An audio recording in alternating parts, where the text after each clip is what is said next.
अनंतकोटी ब्रह्मांड नायक राजाधिराज सच्चिदानंद सद्गुरु श्री ब्रह्मचैतन्य महाराज की जय। श्रीराम समर्थ। 23 ऑक्टोबर। तुम्ही नाम घ्यायला लागा, भगवंताचे प्रेम येईलच। ज्या माणसाला आपला स्वार्थ साधायचा नाही त्याला कमी पडणे शक्यच नाही।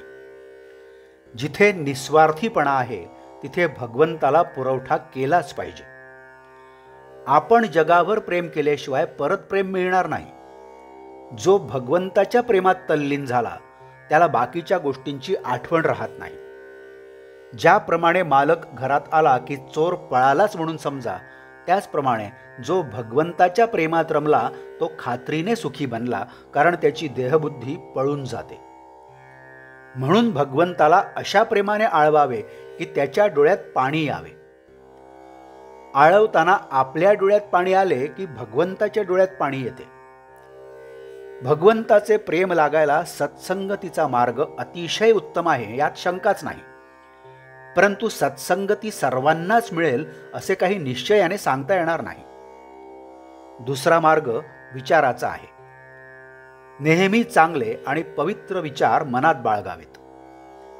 भगवंताने सर्वांवर कृपा करावी, त्याने सर्वांचे कल्याण करावे, त्याचे प्रेम सर्वांना यावे असे विचार नेहमी मनात ठेवून संतांच्या विचारांचे मनन करावे। सर्वांचे कल्याण चिंतण्यात स्वतःचे कल्याण अनायासे होत असते, पण आपण असे पाहतो की आपले विचार सुद्धा नेहमी स्थिर राहत नाहीत। नामस्मरणाला बसल्यानंतर सुद्धा किती अपवित्र विचार आपल्या मनात येत असतात याचा सर्वांना अनुभव आहे ना। तेव्हा चांगले विचार मनात बाळगणे हेही आपल्या हातात नाही। आता तिसरा मार्ग म्हणजे नाम। नाम हे एकच साधन असे आहे की आपल्याला ते प्रयत्नाने घेता येईल। ते नाम तुम्ही सर्वांनी निशंकपणे घ्या। त्या नामाच्या विरुद्ध तुम्हाला कुणी काहीही सांगितले तरी त्याचे ऐकू नका। ते नाम कसे घ्यावे वगैरे चिकित्सेत तुम्ही पडू नका। तुम्ही नाम घ्यायला लागा, भगवंताचे प्रेम तुम्हाला आल्याशिवाय राहणार नाही। अगदी सतत निश्चयाने नाम घ्या। जिथे नाम तिथे माझा राम आहे हा माझा विश्वास तुम्ही बाळगा। दुसरे काही एक न करता सतत निश्चयाने नामात राहणाऱ्या माणसाला संतांची भेट होऊन ते त्याचे कल्याण करतील। भगवंताचे नाम ही ठिणगी आहे, ती फुलवली तर सबंध जग भरून जाईल एवढी मोठी होऊ शकते। ही नामाची ठिणगी आपण सतत जागृत ठेवूया। जो नामात राहिला त्याचा वासनाक्षय झाला आणि दैन्यपणा संपला। ते नाम तुम्ही सर्वांनी मनापासून घ्या आणि सर्वांनी अगदी आनंदात राहून सुखाने संसार करा।